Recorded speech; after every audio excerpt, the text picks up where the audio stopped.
Wala nang masasaya pa kay Sylvia dahil nasa kanya ng taong pinapangarap niya. Kasal na nga lang ang kulang sa kanila at matatawag ng buo ang pamilya niya sa sandaling magkaanak sila. Subalit, lahat ng masasayang pangarap na ito'y biglang naglaho. Isang pag-amin ang ginawa ng kanyang nobyong si Marvin. Nakabuntis ang binata at masakit pa nito ang best friend pa niyang si Macy. Parang napagsakluban ng langit at lupa si Sylvia dahil sa nalaman. Sa isang iglap, 2 mahalagang tao ang nawala sa kanya. Pero paano nga ba kung broken-hearted ka? Gagawin mo bang bagay na hindi mo pa nagagawa sa buong buhay mo? Unexpectedly, isang gwapo't supladong binata ang hindi inaasahang makakatagpo niya. Franco Vergara, ang lalaking hindi pa niya kilala. Isang lalaking nakakuha ng kanyang atensyon at isang lalaking nakasama niya buong gabi. Hey Marvin, ano nangyari? Ang tahimik mo yata ngayon. Puna ko sa boyfriend ko. Napansin ko kasi ang pananahimik nito nang dumating ako. Nasa isang restaurant kami. Nasa bahay ako kanina na magyaya siya ng dinner. Hindi sana ako pupunta pero ang sabi niya ay may importante raw siyang sasabihin. So here I am, napasugod kagad sa meeting place namin. Hey, ano bang nangyayari sa'yo? Nakangiti ko pang tanong. Kasi babe, hindi siya makatingin ng diretso sa mga mata ko. Pinagmadali mo ako sa pagpunta dito, Marvin. So ano yung sasabihin mo? Nagtataka ako dahil tumitig lang siya ng bahagya sa mga mata ko. Come on Marvin, spill it babe. Ngumiti ulit ako kahit pilit. Kasi babe, parang nag-aalinlangan pa rin siya sa gusto niyang sabihin. Marvin, speak up. Tell me, what is wrong with you? Kalmado kong sabi. Hinawakan ko pang kamay niyang nakapatong sa mesa. Babe, mahinang sabi niya't sa katuwid na tumingin sa mga mata ko. I am sorry. Kumunot biglang noo ko, bigla rin akong kinabahan, kaya naguguluhan akong tumingin ako sa kanya. Sorry? For what? Pinanatili kong maging kalmado. Hay naku, kumain na nga lang tayo babe. Saka ko siya kinindatan. Pilit ko pa rin pinapakalmang nararamdaman ko kahit medyo kinakabahan na talaga ako. Sa sorry niyang yun. Alam ko may mali dito at hindi pa siya handang sabihin ito ngayong gabi. Nagsimula na akong sumubo habang si Marvin ay parang nagdadalawang isip pang kumain. May napupunaan na ako sa kanya these past few days. He was always busy at parang nawawala na ng time sa akin. Kahit ang pag-text o tawag ay nakakalimutan na niya. Kung hindi pa ako magkukusa, wala talagang darating na mensahe galing sa kanya. Idagdag pa na sobrang lamig na niya sa relasyon namin. Katulad na nangyayari ngayon, napakalapit niya pero parang kailayo niya ngayon. Babe, tawag niya sa atensyon ko. Buntis si Macy. Natigilan ako. Otomatiko napatingin ako sa kanya't nabitawan ng kutsarang gamit ko. What did you say? Macy is pregnant? Biglang bumilis ang paghinga ko. Hindi naman siguro. Shit, really? But she didn't inform me yet. Napangiti ako kahit sa totoo lang, mas kinakabahan ako. Macy was my friend. Not just a friend but my best of the best of friends. She was like a sister to me sa sobrang close namin sa isa't isa. But this past few weeks ay parang naging iba rin siya, katulad ni Marvin. Una ko yung napansin noong dumating ako mula sa pagbabakasyon sa US. Hindi ako sinundo ni Macy sa airport na first time nangyari. Siya ang laging sumusundo sa akin kapag wala si Marvin. Pagkatapos noon pakiramdam ko ay lumalayo at umiiwas na siya sa akin sa hindi ko malamang dahilan. Pero kung buntis nga si Macy, bakit hindi niya sinabi sa akin? I was her best friend pero mas itinago pa niya yun sa akin? Because it's mine. Bigla ko nabulunan sa pagkainginungay ako.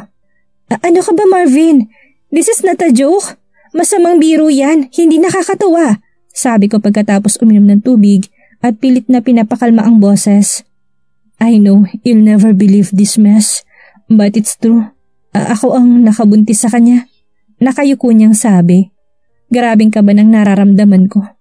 Can you please stop it? Hindi na talaga ako natutuwa Marvin. Singhal ko na siyang kinalingon sa amin ng ibang taong kumakain din doon. But it's true Sylvia. Nakayuko pa rin siya. Bigla ko natigilan at parang tumigil ang pag-ikot ng mundo. Para akong sinampal ng katotohanan. Sinasabi niya na pilit kong dinedenay sa sarili ko. What the heck is happening? Oh God, kaya pala nag-iba si Macy sa akin. Tinrider niya pala ako. I treated her like my own sister. So totoo pala? Nang iyong matalik na kaibigan ay magiging isa sa iyong matalik na kaaway, magiging ahas sila, bitiw anumang oras para lang sa sarili nilang kaligayahan. Shit, ahas siya. Nang humupang nararamdaman ko at nauunawaan ang lahat ng sinasabi ni Marvin ay bigla akong kumilos. Kinuha kong shoulder bag ko at lumabas ng restaurant. Habang naglalakad ay nararamdaman ko ang munting butil ng luha na nalalaglag sa aking mga pisngi. Hindi ko napansin. Ang tanging nararamdaman ko lang ay ang sakit sa loob ng puso ko. Sa lahat ng tao, bakit si Macy pa? Ang dami namang iba dyan eh.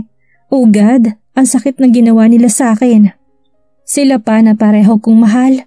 Malapit na ako sa nakaparadang kotse ko nang may biglang humawak sa braso ko at pilit akong pinapahinto sa paglalakad. Paglingon ko'y kagad kong nasilayan ang mga mata ni Marvin na may lungkot. Isang sampal na puno ng galit ang agad kumawala sa kamay ko. Hindi pa ako nasiyahan at isang sampal po ulit ang pinakawalan ko sa kabilang pisngi niya. Don't touch me, sabi ko tagad pinunasan ng hindi maampat-ampat na mga luha. I deserve it. Tukoy ni Marvin sa sampal, hinaplos-haplos pang namumulang pisngi. Yes, you deserve that. More than that. Matigas kong ulit sa sinabi niya. I am sorry. Hindi namin parehong sinasadya. Naririnig mo ba sinasabi mo, ha? Na hindi niya sinasadya. Oh, come on! Ang sabihin mo, ginusto niyo yun. Niloko niyo ko. Niloko niyo lang pala ako. No, it was an accident, babe. Pareho kaming lasing na sobra at hindi namin alam ang nangyayari ng gabing iyon. Paliwanag pa niya. Huwag mo nga akong gawing tanga, Marvin. Alam mo, kung totoong mahal mo ko, dapat umiwas ka kahit palasing ka. Mahina ka. Hindi mo ko pinahalagahan kaya nangyari yan. My God, Marvin, bakit si Macy pa? My tears fell at hindi ko na mapigilan yon. Ang sakit talaga. Yumuko lang siya at hindi makatingin sa akin ng diretso. Tatalikuran ko na sana siya nang pigilan na naman niya ako. I love you, babe. Mahal mo ko? No, you don't love me. Kasi kung talagang mahal mo ko, hindi ka dapat natuksong subukan ng isang bagay na magpapasakit ng damdamin ko. Of all people, si Macy pa? I'm so sorry, babe. Naintindihan kong nararamdaman mo at kasalanan ko. Patawarin mo ko. Mahinang-mahina niyang paghingi ng tawad. It's over. Sabi ko tinanggal ang kamay niya sa braso ko. Yeah, it was over. Doon at doon din naman kami pupunta. Maybe we were not meant for each other. No, hindi ako papayag. Please, pag-usapan na muna natin to, babe. Please, kung pwede ko lang sanang ibalik ang araw na yun, gagawin ko. Para itamang mali kong yun. Please, babe. Give me one more chance, please. Aayusin ko to, promise. Huwag mo lang akong itaboy palayo. Pakiusap niya tinawakan pa ulit ang dalawang kamay ko. Mapakla akong tumawa. Sana inisip mo yan bago ka gumawa na ikakasira ng relasyon natin, Marvin. Sana inisip mo munang kahihinatnan ng relasyong ito. Higit sa lahat itong nararamdaman ko. Lumuluha ko pa rin sabi. Pilit akong kumakawala sa hawak niya. Siguro hindi tayo para sa isa't isa, Marvin. Siguro nangyari to dahil talagang hindi tayong para sa isa't isa at wala talagang tayo. Napailing ako. Maybe may dahilan ang lahat kung bakit nangyari to. Don't, babe. I still want to build a family with you, please. Tuparin pa natin ang sinumpaan natin. We don't have to end this all just because of her, of that baby. Pagsusumamo pa rin niya. Nagulat ako sa sinabi ni Marvin at diretso siyang tiningnan sa mga mata. Just because of that baby? Naririnig mo bang sinasabi mo? Alam mo, kung wala kang konsensya, pues ibahin mo ko. Hindi ako tulad mo na walang puso. Kung masisikmura mong gawin yun sa bata, pues ako hindi. Walang kasalanan ng bata sa ginawa niya sa akin kaya huwag kang ganyan. Naumpisahan mo ng pagkakamaling yan kaya dapat mong panindigan. Bulyaw ko. Hindi ako magpapakasaya habang may nasasaktan akong isang inosenteng bata. Please, Via, I love you. I love you, babe. Please, gagawin kong lahat. Papakasalan pa rin kita. This time ay umiiyak na rin siya. If you really love me, Marvin, then please, panagutan mong batang yun. Napailing siya. Hindi ko kayang sinasabi mo. Ikaw ang mahal ko. Ikaw lang, babe. Patunayan mo. Panindigan mong bata kahit hindi mo man yan pinlano. Nandyan na yan eh. Have mercy on that little child. For Christ's sake, Marvin, huwag mo siyang ibilang sa iba na walang pamilya. Ayaw ko magpatali sa buhay na ayaw ko, Via. Humiling ka na lang ng iba, huwag na lang yun please. Then it's your choice, Marvin. But it doesn't mean na patuloy pa rin ako makikipagrelasyon sa'yo. Sabi ko. Bye. Thank you pa rin because you didn't hide it from me. Kahit nasaktan niyo ako ng sobra, at least nalaman ko habang maaga pa. Tumalikod na ako ng tuluyan at hindi na lumingon pa kahit anong tawag ni Marvin sa pangalan ko. Sa bawat pagtawag niya at pagmamakaawa ay parang sinasakal din naman ang puso ko. Umiiyak ako sa bawat hakbang ko palayo sa kanya. Mabilis akong pumasok sa kotse at agad ng pinaandar ang makina noon. Nakita ko si Marvin na lumapit sa tabi ng kotse ko at bahagyang kinatok ang salamin. Tiningnan ko siya at nakitang puno ng luha ang mukha niya. I knew nasaktan siya pero mas malala naman yung sakit na nararamdaman ko. Hindi ko pinairal ang awa. Tinigasan kong damdamin ko. Ayaw kong maawa sa kanya dahil hindi niya yun deserve. Tatanggapin kong nangyari pero hindi ganun kadali yun. Habang nagmamaneho ay inaalala kong magagandang nangyari sa loob ng ilang taon naming magkarelasyon. Nakakapanghinayang lahat ng magagandang alaala. Nagsumpaan pa kami na kahit anong mangyari ay kami pa rin sa bandang huli na mauuwi ang lahat sa kasalan. Ang dami-dami namin plano sa buhay pero siya mismong sumira nun. Siya mismong bumura nun. Sumumpa si Marvin na hindi ako lolokohin at paiiyakin. Pero ano tong ginawa niya? He betrayed me. And the worst, he betrayed me with my best friend. Bigla ko huminto sa pagmamaneho para kasing hindi na ako makahinga sa kakaiyak. Pinaghahampas ko manibala ng kotse. I hate you! I hate you! I hate you both! Sinayang nilang lahat, pati nang binigay ko malaking tiwala sa kanila. Napailing ako sa panghihinayang, hindi pa rin ako makapaniwalang wala na lahat na nagpapasaya sa akin. Siguro totoo nga ang kasabihan na pinagtagpo ngunit hindi itinadhana. I thought siya na. We plan that next year will be our wedding. Pero anong nangyari? Pinagtaksilan niya ako. Pinagtaksilan nila ako. 3 taon. Lintik ka Marvin. 3 taon sinayang mo lang. Lolokohin mo lang pala ako. Paano mo ito nagawa sa akin, Marvin? Sa wala lang pala mapupunta ang lahat ng plano natin. Patuloy pa rin ako sa paghikbi habang nagmamaneho pa uwi. Sana hindi na lang ako nakipagkita kung ilang palang sasabihin niya. Hindi ako nakapaghanda sa ganitong pangyayari. Bago sa akin ito at napakasakit nito. Nang makauwi ay kagad akong pumasok sa kwarto ko at nagkulong doon. Patuloy pa rin ako sa pag-iyak. Wala na sigurong katapusan ng sakit na nararamdaman ko. Hinalungkat ko kagad sa cabinet ang mga gamit na bigay ni Marvin. Damit, scarf, jewelry, shoes, everything. Even those albums na puro pictures naming dalawa sa loob ng 3 taon. Kahit maliit na bagay, basta galing sa kanya hindi ko pinalagpas. Nilimas ko yung lahat at niligay sa malaking trash bag. Lumabas ako ng kwarto at dumiretso sa bakuran. Nilagay kong trash bag sa malaking drum, saka sinunog. I hate you so much. I hate you. Hindi ko na naman napigilan ang pagtulo ng aking mga luha. Pero marahas ko yung pinunasan. Alam ko kung bakit mo yun nagawa. Dahil yun ang hindi ko maibigay-bigay sa'yo. Alam kong matagal mo nang gustong mangyari yun sa atin. Pero buti nga't hindi ako nagpadalos-dalos at nagtiwala ng lubos sa'yo. Ang hina mo. Hindi mo man lang ako inisip. Pareho lang kayo ng best friend kong ahas. Mga manloloko. You're not worthy of my tears, Marvin. May araw ding pagsisisihan mong lahat ng ito. Mga taksil kayo. Pabalik na sana ako sa kwarto nang may makapa ako sa aking daliri. Napatingin ako doon at mapait na napailing. There's no use keeping this ring. Ang bagay dito tinatapon. Bago pa magdalawang isip ay inihagis ko ng singsing sa nag-aapoy na basurahan. Pumasok na ulit ako sa loob ng bahay para magkulong sa kwarto ko. Nagtataka pa si Nanay Felis sa itsura ko. Nilagpasan ko na lang muna siya dahil hindi pa ako handang sabihin ang pinagdadaanan ko. Good morning. Good morning, ma'am. Sabay ngiti sa akin ng babae sa salon kaysa naman magmukmuk sa kwarto. Naisipan kong gumawa ng mga bagay na maililibang ako at makakalimot.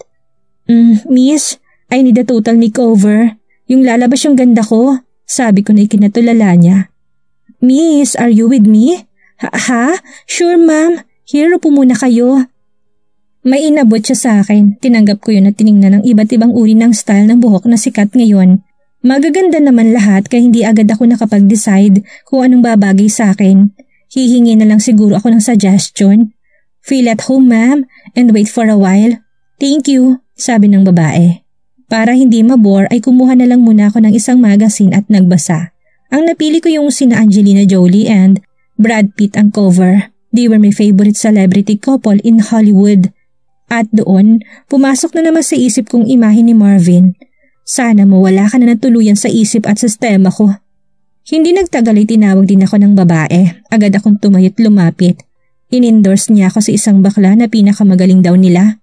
Lala ang pangalan niya. Lala was really funny. Madaldal din talaga, so I enjoyed his company. I have some suggestion for you, madam. At sa tingin ko magugustuhan mo. Nakangiting sabi niya nang sabihin ko na wala pa ako napipili. Sige, ikaw nang bahala sa buhok ko. Kung magugustuhan ko yun, edi magugustuhan mo rin ang tip ko sa'yo. Nakataas ang kilay na sabi ko pero nakangiti naman. I am 99.99% sure of that, madam. You won't regret it. Sinimulan kagad ni Lala ang paggupit sa buhok kong mahaba at walang korte. Nag-suggest din siyang ipa-Brazilian reband ko at pakulayan. I said yes. Lulubusin ko ng lahat para sa pagbabago at pagbangon ko. I waited the whole day para makitang makeover sa akin. Siyempre nakaka-excite. Isipin na ngayon ko palang tuluyang ma-experience maging confident sa sarili ko. Mula noon kasi kontento na ako sa natural kong buhok. Sharon! O ayan madam, hindi ba mas lalo ka pang gumanda? Hindi nga siya nagsisinungaling. Sabi ko na nga ba unang tingin ko pa lang ay mas mapapagandang talaga kita. You're hiding your real beauty, madam. Sayang ilang taon sa pagtatago mo nito.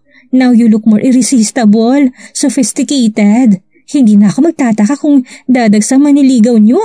Mapakala akong ngumiti. Talaga? Kung alam mo lang sana kung anong nararamdaman ko ngayon at kung bakit ako nandito. Pak na pak at bagay na bagay. Dagdag niya na parang mas siya ang nasisiyahan sa kinalabasan. Naku, binola mo pa ako. Inismiran ko siya. Naku, hindi Sasabunutan ko kapag may nagsabing hindi bagay at hindi maganda tong makeover niyo. Nakangiti at nakataas kilay pang niya sabi. I laugh. Anyway, thanks for this makeover. No problem, madam. Ginagawa ko lang ang trabaho ko para mapagsilbihan ka na mas mabuti at masatisfied ka. Trabaho ko din talagang magpaganda ng mga tulad niyo. He really serves me well at natuwa ako sa kinalabasan ng gawa niya kaya susuklian ko rin yun ng tama. Kaya ayun, tuwang-tuwa naman ito sa tip na binigay ko sa kanya. Pagkatapos, sa spa naman ako nagpunta para magpa-body scrub, massage, facial treatment at iba pa. Nasayahan ako kahit mabigat pa rin ang loob ko. Marin kong pinigilan na nagbabantang mga luha sa aking mga mata. They were not worthy of my tears. Ipapakita ko sa yung maling niloko mo ko at pinagpalit. Pagkatapos ay naisipan ko mag-shopping. Nang mag-park na ako ng kotse, hindi ko napansin may kotseng paatras ng parking area. Hindi ko napansin ang signal light nito, kaya huli ng lahat para makailag. Napapikit na lang ako na magsagian ng mga sasakyan namin. Patay, problema to. Nagulat na lang ako nang may kumatok sa kotse ko. Narinig ko siyang pumapalatak sa labas at nagmumura pa. Pero pagangat ko ng ulo ay bigla ko natigilan. Oh God, ang pogi niya. Pero nakaka-disappoint lang dahil hindi bagay sa kanyang magmura. Ibinaba ko sa lamin ng kotse ko at tumingin ng diretso sa kanya. Tumigil siya sa pagmumura. I'm sorry, mister. I just didn't notice your signal light. I'm very sorry. Mahinang sabi ko. Ewan kung bakit ako natatanga sa kanya. Dahil ba kinakabahan ako? O dahil nabibighan niya ako sa taglay niyang kagapuhan. Sumeryoso siya at kumalma. Next time, woman, watch your way while driving. You have to always focus para walang disgrasya. Medyo nakakunot noon niyang sabi sa akin. Napalunok ako. Okay, how much is the damage, mister? Babayaran ko na lang. No thanks, just be vigilant next time. Then he turned around and walked out. Ang suplado naman niya, pogi pa naman sana. Nagpatuloy ako sa pagmamaneho at pinark na ang kotse ko. Pagpasok sa mall ay dumiretso kagad ako sa boutique at namili ng mga damit na babagay sa new look ko. Bumili na rin ako ng mga makeup katulad ng session ni Lala. Ang dami niyang tips sa akin tungkol sa pagpapaganda. He even taught me how to use and apply makeup at kung anong babagay sa akin. Tignan lang natin ngayon, Marvin, kung sinong nawalan sa ating dalawa. Papasok ako sa isang restaurant nang hindi inasahang makita ko siya. Ang isa pang walang hiyang nagtraidor sa akin. Sa unang tingin mabait siya, yun pala ahas din. Tinasan ko siya ng kilay at taas nung naglakad patungo sa bakanting table na medyo may kalayuan sa table niya. Sa gilid ng mga matay nakita ko siyang nakatingin lang sa akin. I knew nagtataka siya at napingla sa pagbabagong anyo ko. Akala mo siguro magmumukmuk ako sa pagkawala sa akin ni Marvin? Never. I'll show you that I'm not affected at all. Umorder ako ng pagkain na lapitan ako ng waiter. Nang makuha niyang order ko ay agad siyang umiti at umalis. Kinuha kong phone ko sa bag at tiningnan kung sino tumatawag. I clicked the end button. 15 missed calls and 20 messages na nanggaling lang naman sa Marvin na yon.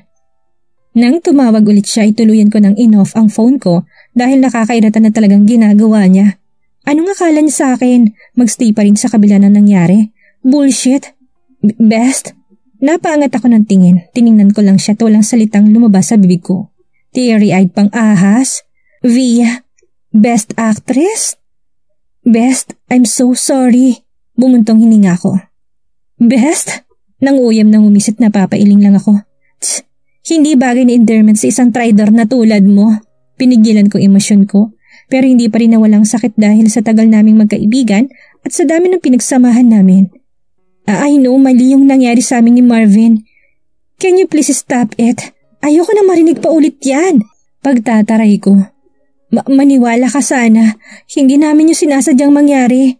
Patuloy pa rin siya sa mahinang boses na kayuko pa. At gusto niyang maniwala ko sa drama niyong dalawa, ha? Oh, come on, Macy. Hiwalay na kami. Dapat magsaya ka na ngayon.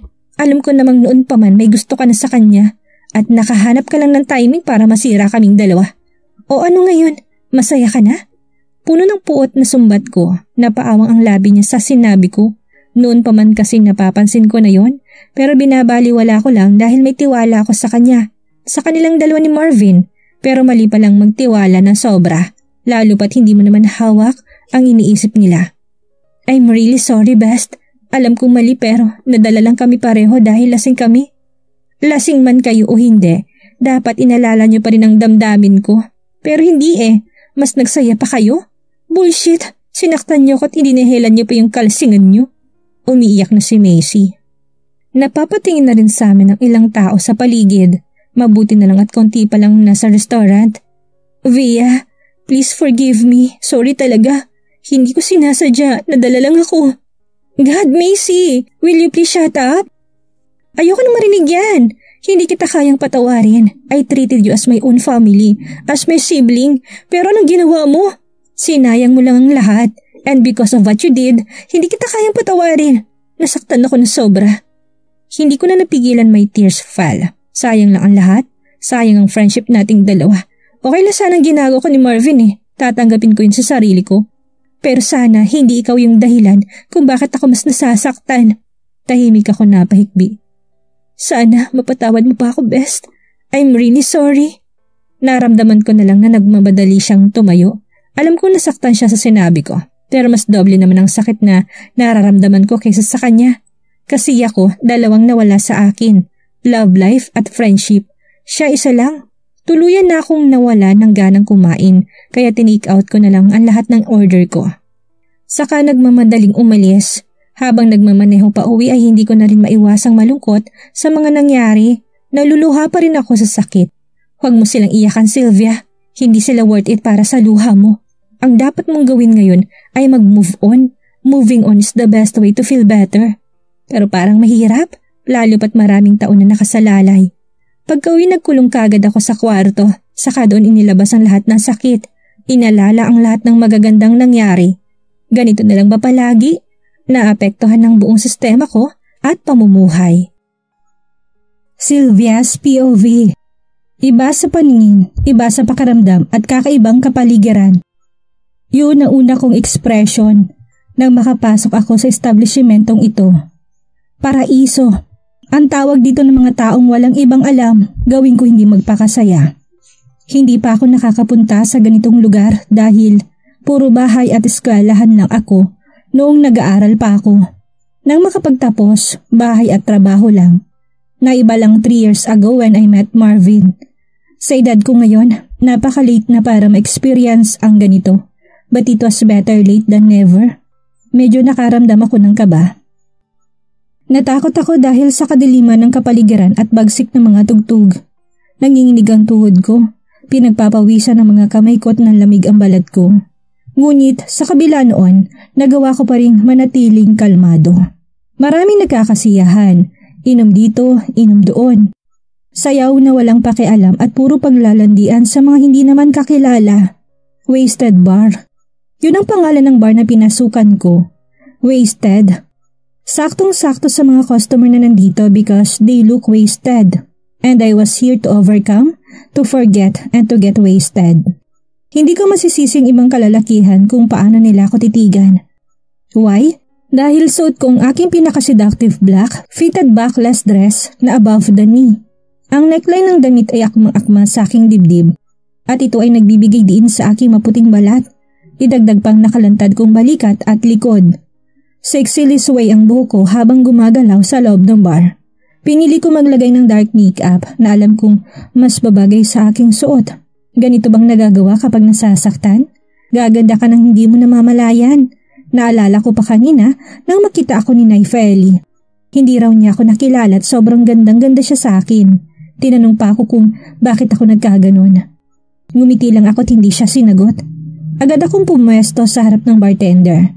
Hindi ko in-entertain ang mga masasamang titig ng mga lalaki. 1 shot of martini please. Mapangakit kong tanong sa hot na bartender. Ngumisi siya. Sure ma'am. Franco's POV. Franco Vergara, the CEO of the Vergara Group of Companies. The young businessman, hinahangaan ng marami dahil sa pagkayang achiever. Maliban doon, hinahangaan din ng mga kababaihan. Earning money at a young age is very spectacular, very hot and handsome, intimidating and many more. Lahat yata ng sinabog ng Diyos na magagandang katangian sa lalaki ay siya ang nakasalo, except sa kagandahan ng ugali. He is one of a serious man living in his own way. Minsan lang kong ngumiti. And he is a snob and stubborn billionaire. The perfect man existing. Well, he is a part of that society. Sabi nga ng karamihan, ang swerte daw na magiging girlfriend niya. At lalo nang magiging asawa, but he didn't used to it. Ayaw niyang mapabilang sa lalaking may asawa na tulad ng iba. Sakit lang daw ang mga babae sa ulo nang katulad niya na puro negosyo lang ang dapat talagaan. Siya ay walang puso kung minsan. Strict boss sa company nila, but of a good provider and also a leader. Hindi naman siya masamang tao, gusto lang niya nang nasa ayos ang lahat. He never goes out to have some fun kasi katuwiran niya, tapos ng buhay pagpapakasasa niya noong panahong wala siyang iniintindi kung hindi ang sarili niya lang. Brad, cheers and chill, my colleagues happily shouted. Hey Brad, himalat dumalo ka sa grupo ngayon. Hindi makapaniwala si Ivan sa presensya ko. Oo nga Brad. Segunda naman ni Hendrix, Jackson at Conrad. They were my best buddies mula noon hanggang ngayon. Ngumisi ako sa kauminom ng alak ko. Kung ayaw niya ako dito guys, alis na ako. Sabi ko, pagkababa ng wine glass sa mesa. Gago, hindi lang kami makapaniwala, Hendrix said. Yeah, agree, sabi naman ni Jackson. Pasensya na, alam niya namang sobrang busy talaga ako. Ang paghawak at pagpapatakbo ng negosyo ng pamilya ay talagang mahirap. Alam niyo yun, paliwanag ko. Mula nang magretiro na si Dad ay sa akin na naatang ang lahat. Pero naisip ko, kailangan ko rin mag-unwind minsan para naman mawalang stress ko sa office. Hey dude, hindi lang naman ikaw ang busy, lahat tayo. Pero bakit mas gusto mo pang magkulong sa boring at pribado mong opisina? Magsaya ka naman kung minsan, uwi ka ni Conrad habang nagsasali ng alak sa baso ko. Drink up, ang dami mo ng absent at marami siyang nilagay sa baso na halos mga lahati na. Eto ngang si Ivan will be happily married soon, but look at him, nakakasabay pa rin, sabi ni Hendrix. Okay guys, to shut you up, dadalasan ko na dito sa Wasted, sabi ko na lang para manahimik na sila. We heard you, loud and clear. Aasahan ka namin lagi dito, Jackson said. Cheers para sa kaibigan nating laging busy. Naghiyawan naman ng tatlo at natawa na lang ako. Pare, parang ang swerte natin ngayon ha. Look, ang daming chika babes. Turo ni Conrad sa isang grupo ng kababaihan na sumasayaw ngayon sa dance floor. Sa kanilang lahat, si Conrad ang pinaka-playboy at chick boy. Ang dami nagkakandara pa sa kanya't ang dami na rin niyang napaiyak. Kahit saan yata magpunta ay hindi nauubusan ng babae. Parang damit lang kung magpalit ng babae. Very well said. Let's go and join them, Conrad. Painitin natin ang gabi nila, Jackson Green. Si Jackson naman ay pilyong stick to one. Minsan nanloloko, madalas na naloloko. Iba kasi siya kung magmahal, bigay ng bigay. But unlike the others, madali lang para sa kanya makabawi. Yeah dude, let's join them. Come on, sabi ni Hendrix na mas nauna pang tumayo. Si Hendrix naman ay pihikan pero playboy din. Mapili kasi siya sa mga babae. He wanted that perfect girl who would pleasure and please him. So far hindi rin siya nawawala ng babae. Good luck dude. Malay nyo, isa sa mga yun ang para sa inyo. Ivan said na napapailing na lang. Ivan Morales. Tinaguri ang the most secretive among us na malayo na lang namin na ikakasal na pala siya sa kanyang childhood sweetheart. But way back ay maloko rin siya sa chicks. Oh come on Ivan, hindi pa pinapanganak ang para sa amin, right Brad? Conrad said matapos lagukin ang lahat ng laman ng kupitan niya. Ikaw talaga Conrad, kahit kailan you always play as the mastermind. Nailing kong sabi, ngumiti lang siya. But yeah, you're right. As always Brad, come on, let's mingle. Sabi niya, nakatayo na at papasunod sa nauna ng sina Hendrix at Jackson. Pass muna. I said but I think hindi na niya narinig dahil nakaalis na siya. Niiwan kami ni Ivan. Nagpatuloy na lang kami sa pagtungga at pagkakwentuhan ng kung ano-anong bagay tungkol sa business world. He was also handling their business. Ang The Ruby's ni isang 5-star hotel and restaurant na nasa Quezon City. He was also busy man. Lalo na sa mga susunod na araw dahil magkakaroon na siya ng sariling pamilya. Ano kayang palusot niya sa kanyang bride-to-be at piniyagan siya makapag-hangout ngayon? Ikaw, ayaw mo ba talagang sumunod sa kanila? No, pumunta ako dito para mag-relax, hindi para maghanap ng babae. But a woman is relaxing, he playfully said. Hindi sa lahat ng oras. Wow, you really changed a lot, Brad. Parang nag-mature ka na yata ngayon, ibang-iba sa noon ah. Naalala ko pa, sobra ka pa sa tatlong yun. Turo niya sa tatlong naming kaibigan na may kanya-kanya ng kapareha. That's life. Hindi naman kasi habang buhay magpapaka-happy-go-lucky na lang tayo. Kailangan din nating magseryoso. Like you, napatango siya. Yeah, may point ka pare. Anyway, kailan ang kasal niya ni Elaine? Tanong ko out of curiosity. Soon pare. Hindi pa namin napagdidesisyonan kung anong buwan at petsa. Ayaw naman naming madaliin. You know my bride-to-be wants the perfect time always. And of course, gusto kong ibigay ang the best wedding para sa kanya. Sagot ni Ivan na nakangiti pa at sobrang saya. Mababawasan na pala kaming mga single nito. Ayaw mo na bang magpaawat? Ganyan talagang buhay. Lahat tayo magkakapamilya din balang araw. Magpaawat? Never, because this is what I want. Alam kong hindi magtatagal ay isa sa inyong 4 ang susunod sa akin. Pagmamalaki niyang sabi. Not my dream. Mahal mo talaga siya? Sobra, I love her and I dream of this long time ago. Halatang halata na mahal siya ni Ivan.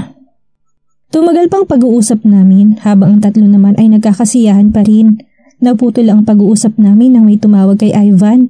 Tumayo siya at lumabas para sagutin ang tawag. When Ivan left for a while, nagka-chance akong tingnan ang buong paligid.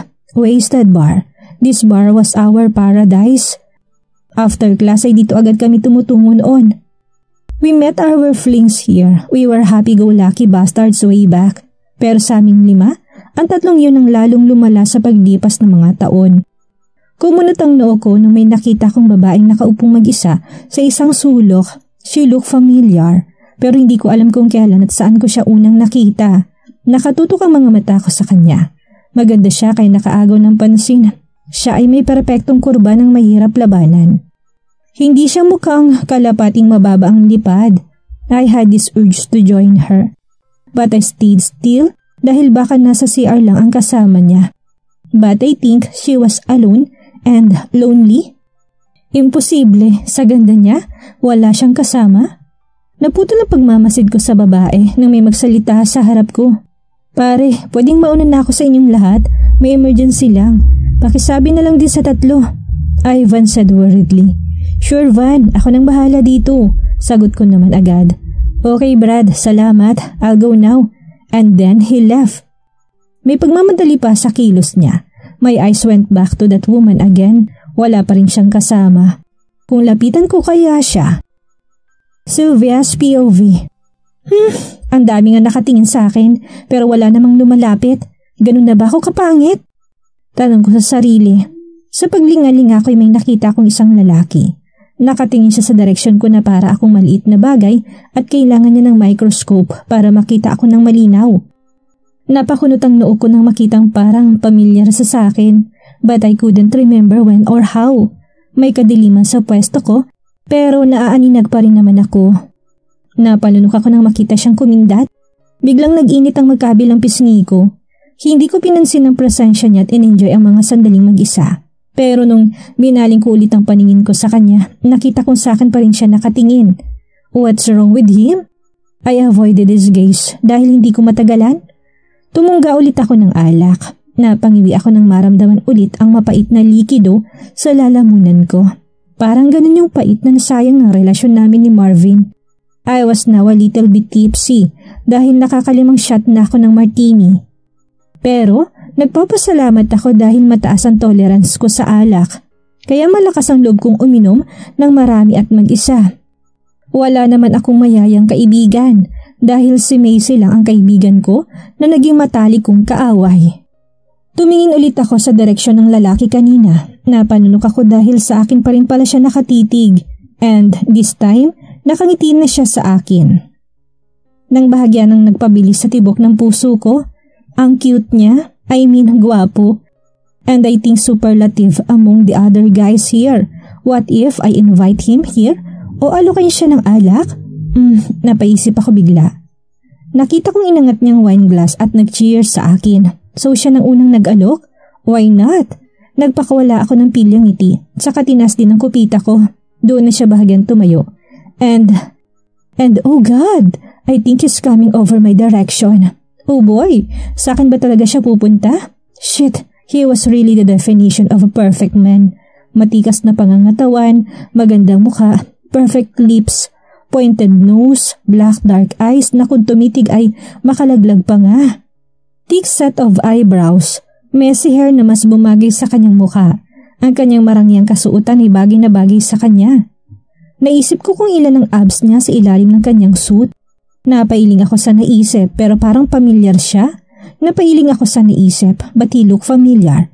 Parang nakita ko na siya. Hindi ko lang talaga maalala kung saan at paano. Palapit talaga siya sa akin. Shit, konti na lang. Hindi ko mapigilang paulit-ulit na lumunok. Naramdaman kong malakas na pagkabog ng dibdib ko. Gosh, how will I turn around and avoid his dark eyes kung nandyan na talaga siya? Ewan kung bakit ako nakakaramdam ng ganitong kaba. Kakaibang pakiramdam. Sigurado ako na hindi ko naramdaman ng ganito kay Marvin noon pa man. Sa unang pagkikita namin, binaling ko na lang kaagad sa ibang direksyon ng paningin ko. Hi lady. Napasinghap ako't napalingon sa taong nasa tapat na ng mesa ko. Umupo pa siya doon. Hello, tipid kong sagot. May I join you? If you don't mind. Nagpaalam ka pa. Umupo ka na nga eh. Gusto ko sanang sabihin. Tinitigan ko muna siya bago ngumiti ng bahagya. Sure, feel free. Tumango kong sagot. Hindi ko maiwasang mapatitig sa mga labi niyang namumula. Kahit medyo madilim sa bahaging iyon ay tiyak ko mas gwapo siya sa malapitan. Parang pamilyar ka. I think nagkita na tayo somewhere, sabi niya. Bigla akong nagising sa pagkakatulala dito. Ha? Pardon? Ramdam kong bahagyang pamumula ng magkabilang pisngi ko ng gawaran niya ako ng isang matamis na ngiti. I said, have we met before else? I think so. Hindi ko rin maalala. Sagot ko kahit na nauutal ako. Anyway, I'm Frank and you are? He smirked and then extended his arms on me. Tingnan ko munang nakalahad niyang kamay. Via here. Tinanggap kong pakikipagkamay niya. Naramdaman kong init ng palad niya at ng bahagyang pagpisil niya na naging dahilan ng pagkagulat ko. Ngumisi siya. Napapitlag ako ng masuyo niyang hinalikan ang likod ng palad ko. Nahihiyang nabawi ko biglang kamay ko na hawak-hawak niya. Via, your name suits you. Beautiful. Sabi niya sa pinaka-sexing tono. Napabuga ako ng hangin. Magaling ka palang mambola, no? Nahihiya pero nakangiti kong untag. He shook his head. No, I'm not Via, but what I said is true. Seryoso niyang sabing kinasinghap ko. Talaga? Yeah, pilyo siyang ngumiti. Are you alone? Isn't it obvious? Tanong ko habang nilalarong laman ng kopita. Well, I think so. He shrugged. Like you, wala rin akong kasama. Sinungaling, nakita kaya kitang may kasama. Grupo pa nga yata kayo. Gusto ko sanang sabihin. Bumalik ang tingin ko sa pinanggalingan niya. Lumingon din siya sa tiningnan ko. I mean, they're busy. Sabi niya saka humarap sa akin. Oh, okay. Bakit nag-iisa ka lang? He asked na parang nagtataka. Being alone is a good way to have some peace of mind. Sabi ko habang humihigop ng wine. Oo, I agree. But you are too beautiful to be alone in this bar. Kailangan ko bang magpasalamat dahil nandito ka para samahan ako? Sa bagay, ang gwapo mo rin para mag-isa. Pilya kong sagot. He smirked and then smiled at me. Thank you. Kumunot ang noo ko. Para saan? Sa pagsasabing gwapo ako sa paningin mo. Pilyo niyang sabi. I think it's meant to be.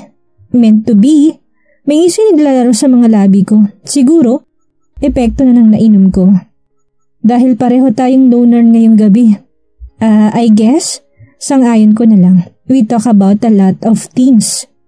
Hanggang sa panatag ng loob ko makipag-usap sa kanya. Naramdaman ko na lang sa punto ng usapan namin na naaakit na ako sa kanya. Tinitigan ko ulit siya. Talagang pamilyar siya. Ayaw lang gumana ng memorya ko kung kailan at saan ko siya nakita. Napailing na lang ako nang wala talaga akong maalala. Something wrong? Wala, pinipilit ko lang alalahanin kung saan kita nakita. Para kasing nakita na nga kita. You look so very familiar to me. Same here. Akala ko nga ako lang nag-iisip nun kanina. You look very familiar too. Sinalinan ko ng alak ang baso niyang wala ng laman. At nilagyan ko rin ng akin. Pagkatapos ay nag-toast kami. Cheers! Tinaas kong aking baso. Nawala ng hiya ko dahil sa dami na nung nainom ko. Pero siya parang hindi nalalasing. Cheers! Sagot niya. Sabay pinki ng wine glass namin. Unti-unti kong tinungga ang alak sa baso ko habang nakatingin lang sa kanya. At ganun din siya. Pero ang tingin niya ay parang nakakatunaw dahil napakalalim at matiim. Feeling ko tagos yun hanggang butot kaluluwa ko. May sinabi siya na hindi ko masyadong naintindihan. Nakafocus na lang kasi ako sa kanyang mga labi na parang ang sarap halikan. Hindi ko mapigilang magpapungay ng mga mata. Ang hindi ko alam, nakatitig din pala siya sa mga labi ko. Naramdaman ko na lang siyang umusod na upo sa tabi ko. Hinawakan niyang kamay ko at hinaplos yun. Dinala rin niya yon sa mga labi. Saka dinampian ang halikang likod ng palad ko.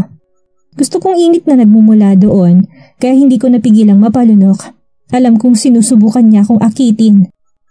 Oh, subukan natin ito pagkatapos. Naamoy kong buga ng hininga niya na tumatama sa pisngi ko. Palapit ng palapit ang mukha niya sa akin. Kaya bago pa man niya gawin, ang binabalak niya inunahan ko na siya. Pinulupot kong mga braso ko sa laeg niya at hinila siya papalapit sa akin.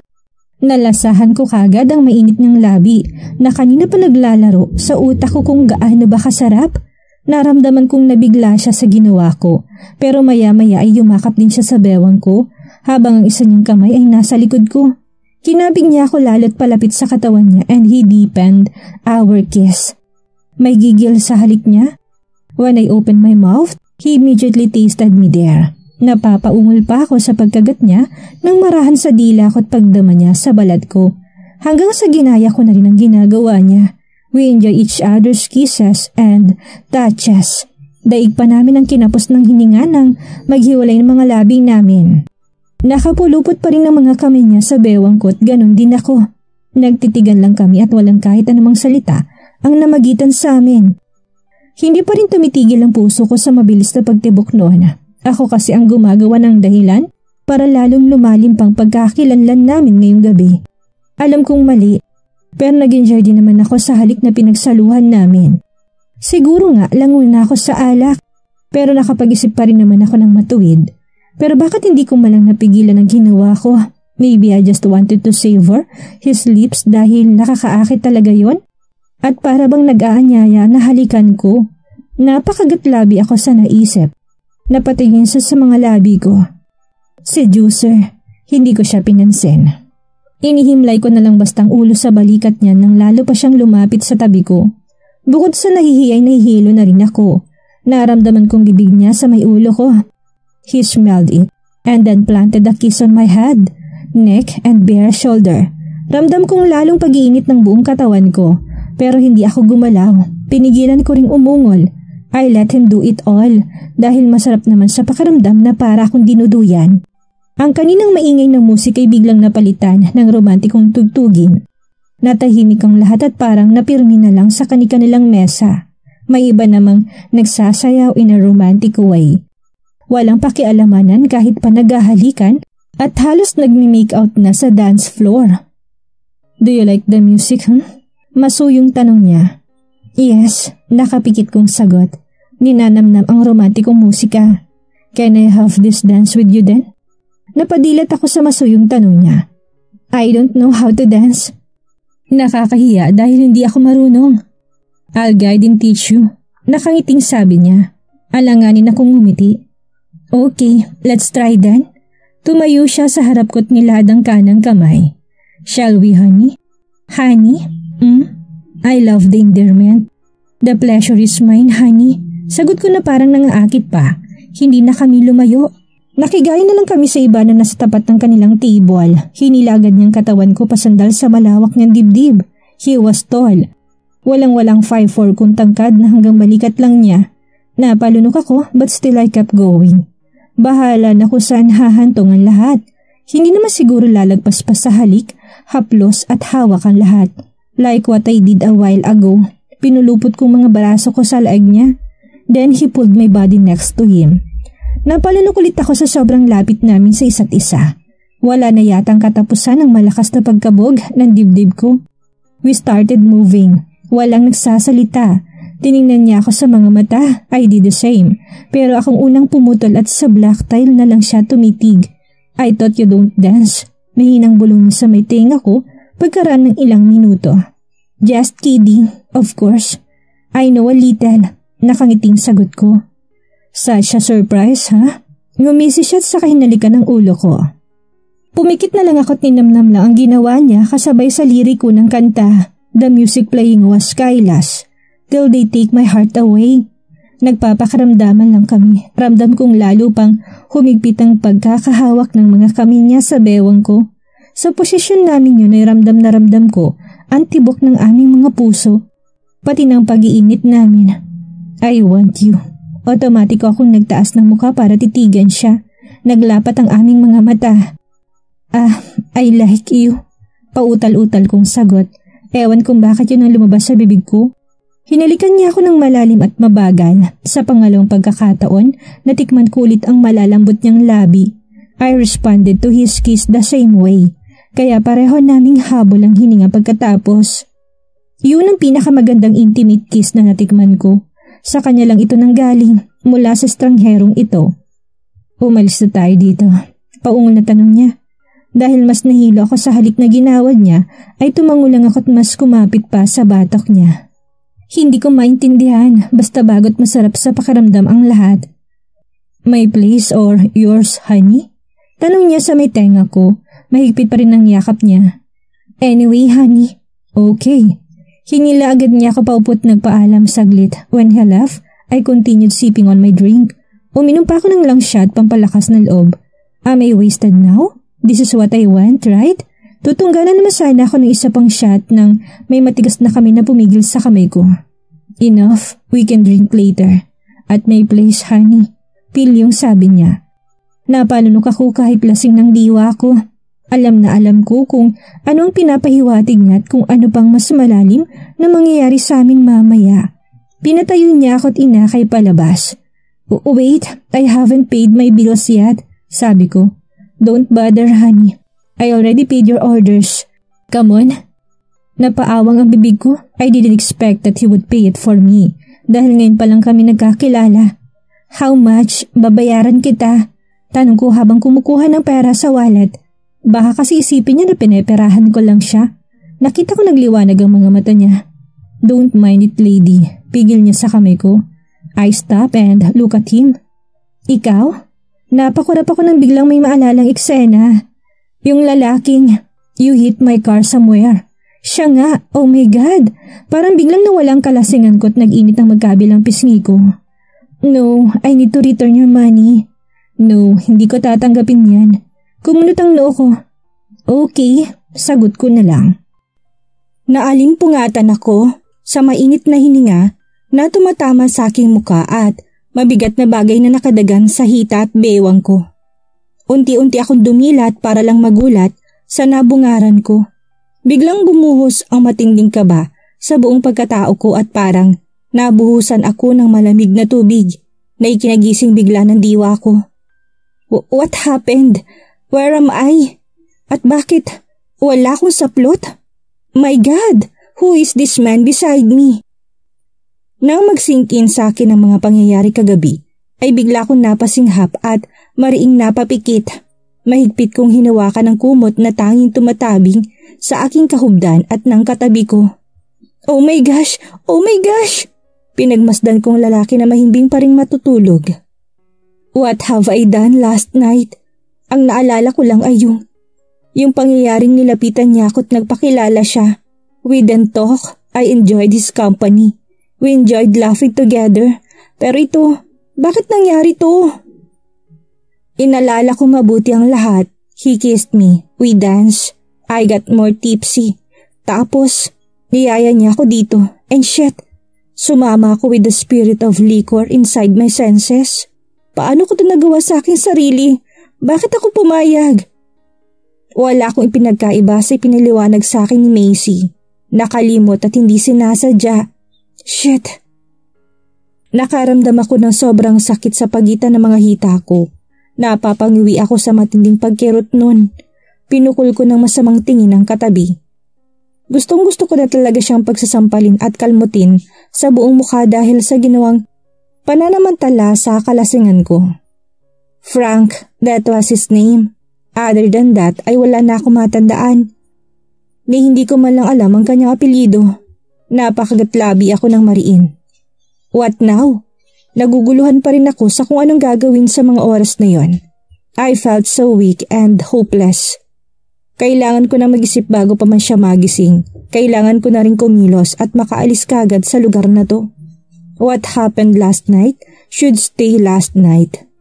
Ingat na ingat akong kumilos para makawala sa mahigpit niyang yakap at maalis ang kanyang binti sa akin. Pagkatapos ay maingat akong bumangon. Napangiwi ulit ako sa pagguhit ng kirot. Pinulot ko kagad ang lahat ng saplot ko at nagmamadaling nagbihis. Ayoko masilip niya ang mukha ko habang nasa place niya pa rin ako dahil wala akong mukhang maihaharap sa nangyari sa aming dalawa. Ang nangyari ay dapat kalimutan na lang. I didn't know who he was. Isa siyang estranghero and worst, baka pamilyado pa siyang tao. Sylvia, what have you done with your life? Dahil sa kagustuhan mo lang makalimot, hinayaan mong ganitong mangyari sa sarili mo? Hindi nakakatulong, mas nagpalala lang sa problema ko. Nang tuluyang makapagbihis ay sumulyap muna ako sa estrangherong lalaki. I hope you'll forget what happened last night. Tulad ko, isipin mo na lang isang panaginip lang ang lahat na nangyari sa atin. Isang panaginip na hindi nangyari sa totoong buhay. Naramdaman kong muli ang pagkirot ng sentro sa ibabang bahagi ng aking katawan. Tiniis ko yon kahit paika-ika ako sa paglalakad para lang makaalis sa lugar na yun kung saan ako binalot ng masamang panaginip. Sinulyapan ko muli ang lalaki sa huling pagkakataon. Goodbye, stranger. Nasa loob ako ng taxi. Tulala, naglalakbay ang diwa sa lahat ng nangyari sa akin mula kina Marvin at Macy. Masakit mang isipin pero sila ang punot dulo ng pagkakaganito ko.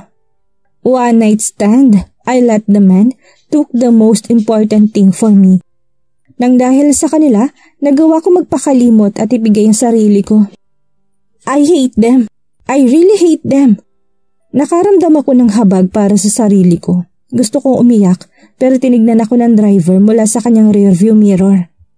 Ma'am, nandito na ho tayo. Untag niya sa akin. Tumango ako.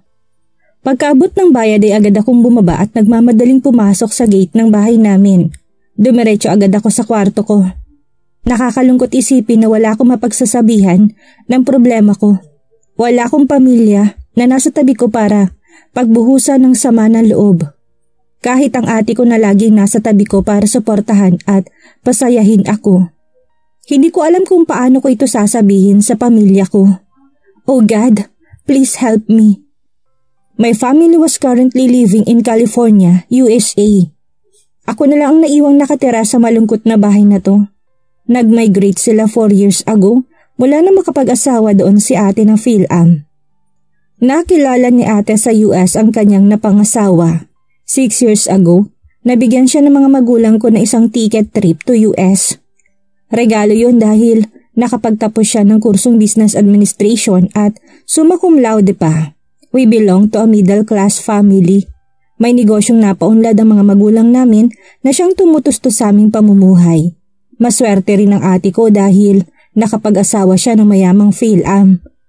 Isa ang pamilya ng asawa ni ate sa mga nangungunang may maunlad na negosyo sa California. Mabait naman ang pamilya ng lalaki, kaya walang problema sa pagmamahalan nila.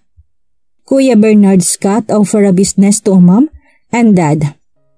Nung una ay nag-aalangan silang tanggapin iyon dahil na rin sa maliit na negosyo namin dito sa Pilipinas. But my ate forced them. Hindi yata siya mabubuhay nang wala ang mga magulang namin sa tabi niya.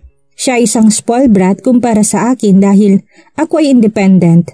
Binenta ng mga magulang namin ang aming kabuhayan dahil ayoko namang pamahalaan yon.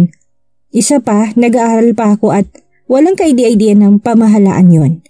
Ayaw sana nila akong iwang mag-isa, but I forced them dahil matagal na rin nilang gustong makapunta sa bansang iyon. Hindi naman nila ako pinilit na sumama sa kanila. Pero nagkaroon kami ng deal na kapag nakapagtapos na ako ng pag-aaral, I would follow them there. At doon na manirahan at magtrabaho. I just agreed with them para matapos ng lahat. Ang bahay na tinitirhan ko yung bahay na naipundar ni Daddy para sa aming 4. Medyo malaki yun at maluwag ang bakuran. Hindi pa nga pumayag ang mga ito noon na mag-isa lang ako tumira dito. Kaya ang loyal naming kasambahay na si Nanay Feli ang kasama ko palagi. Mabait at naturingan ko na nga lang pangalawang ina. Nang makagraduate ay umuwi ang mga magulang ko para dumalo sa graduation ko. Sumama rin si ate at Kuya Bernard at ang cute kong pamangkin na lalaki na magdadalawang taon pa lamang noong mga panahong iyon. That time, minadali nila ang lahat ng mga papers ko para makasama na ako pagbalik nila sa Amerika. I refused, lalo pa at kami na ni Marvin noong mga panahong iyon. My plans suddenly changed dahil kay Marvin. Mas pinili kong manirahan pa rin dito sa Pilipinas at magtrabaho sa isang magandang kumpanya. Noong una ay sobrang tutol ang mga magulang ko, lalo na si ate. But I did my best to convince them. Sa tulong din ni Kuya Bernard, he helped me convince my family hanggang sa wala na silang nagawa sa desisyon ko. Nagising lang ako sa pagmumuni-muni nang may kumatok. Pumasok si Nanay Feli at naupo sa tabi ng kama. Anak, nagangat ako ng muka dahil siguro sa sobrang emosyon ko ay hindi ko na napigilan ang mga luhang tumulo. Gusto ko lang ilabas lahat ng sakit na nararamdaman ko sa puso ko. Kailangan ko ng kasama at si Nanay Feli ang nasa tabi ko. Bigla siyang nabahala at agad akong inalo. Anak, anong nangyayari sa'yo? Worried niyang tanong. Sylvia, Nanay Feli, sambit ko habang umiiyak. Lahat ng problema at hinanakit ay sinabi ko sa kanya, lalo nang nasayang naming relasyon ni Marvin. Alam kong kahit hindi siya boto kay Marvin ay nahabag pa rin siya sa akin. Lalo siyang nalungkot nang malamang si Macy ang dahilan ng lahat. She treated Macy the way she treated me. Lagi pa nga niya kaming pinapangaralan na kahit ano pa man o sino pa mang dahilan ng aming pagtatampuhan ay dapat agad naming ayusin. Dahil sa pagkakaibigan ay susukatin kayo ng panahon. Tulad din ng isang relasyon, binabagyo rin ng problema. I always remembered all her advice at sa pag-ibig, marami kang pagpipilian pero ang kaibigan, iisa lang yan at hindi ka iiwang luhaan. Akala ko po ba hindi mangiiwan ng isang kaibigan at hindi iiwan ng luhaan? Nay, ang sakit po Nanay Feli. Sige, iiyak mo muna yan anak. Nandito lang naman ako lagi handang dumamay sa'yo. Sabi niya na bahagyang hinagod ang likod ko. Nang humupa na ako sa pag-iyak ay pinagpatuloy ko ng pagkukwento mula kagabi na pumasok ako sa isang bar para uminom at makalimot. I even confessed all my crazy moves. Pati na nangyari sa akin at sa isang estranghero. Wala akong tinago. Lahat isiniwalat ko habang umiiyak. Naramdaman kong nabigla si Nanay Feli at hindi kaagad nakapag-react. Nay, please, huwag niyo po akong isumbong kina Mama at Papa. Ayoko hong malaman nilang kahihiyang ginawa ko. Please, Nay. Pinagkatiwalaan nila ako mag-isa rito dahil kaya ko't may tiwala sila sa akin. Please, ayoko pong malaman nila ito. Mahigpit na pakiusap ko. Nay, please. Tao lang ho ako nagkakamali. Nakaiyak na rin siya. Niyakap niya ako ng mahigpit. Alam kong nababahala rin siya sa pagkakamaling nagawa ko. Malalagot talaga ako nito sa mga magulang mo bata ka. Pero wala akong magagawa. Nangyari ng lahat at desisyon mo yan. Sige, pagbibigyan kita. Tumahan ka na't baka ikaw ay sumpungin pa ng hika mo. Pag-aalala niya kaya pinilit ko ng tumahan. Ang batang ito talaga. Napailing na lang siya. Nay, yumakap ako ng mahigpit sa kanya. I missed my mother so much. Gusto ko rin siyang mayakap ng ganito kahigpit. Paano kung magbunga yung nangyaring yan, iya? Nagdalawang isip pa siya sa pagtatanong nun. Sobrang bilis ang tibok ng puso ko. Paano nga kaya kung magbunga? God, no. Huwag naman ho sana. Nay, hindi pa ho ako handa. May takot na sagot ko. Naalala kong nangyari sa akin at sa estranghero. Hindi siya gumamit ng anumang proteksyon. Paano kung magbunga nga ang nangyari? Oh dear Lord, please, huwag mong hayaang mangyari ito, please. Please, I'm only 22. Too young for it at wala rin ako mukhang iaharap sa mga magulang ko. Hindi ko kayang harapin ang galit nila. I don't want to disappoint them. Please, sana hindi mangyaring kinatatakutan ko. 3 years later. 3 years. Ganun kabilis ang panahong dumaan sa buhay ko. Sa sobrang bilis ay hindi ko na namalayang marami na palang nagbago. Pati ang buhay na nakasanayan ko'y ibang-iba na kaysa sa dati. Patungo ako sa sala. Napangiti ako nang makarinig ng maliit at matinis na halakhak. I smiled when I saw Sandro with Nanay Feli and Bianca. They were laughing. Mami! Mami! Sumalubong sa akin ang maliit niyang katawan. He embraced my leg with his tiny arms. Agad naman kinuha ni Nanay Feli ang daladala kong tray na puno ng pagkain. Binuhat at pinupog ko ng halikang buong mukha ng anak ko.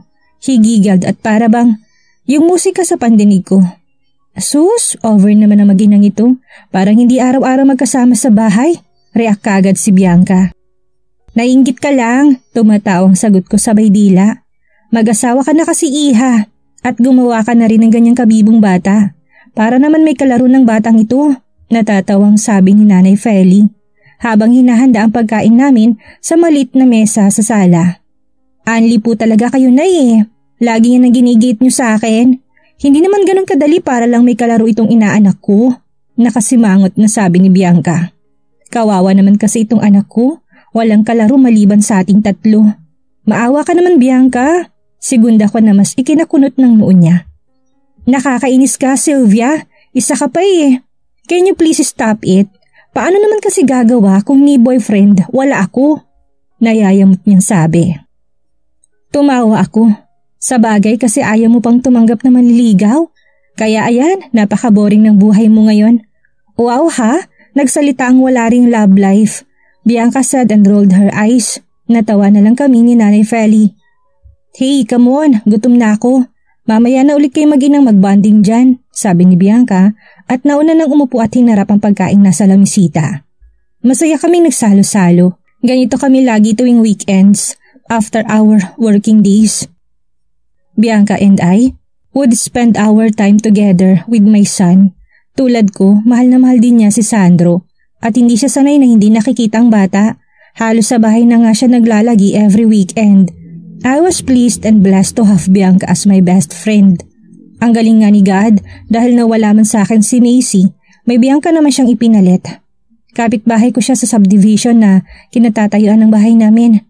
Bianca was such a good companion. Ipinamulat niya sa akin na hindi lahat na nakikipagkaibigan sa akin ay lolokohin ako.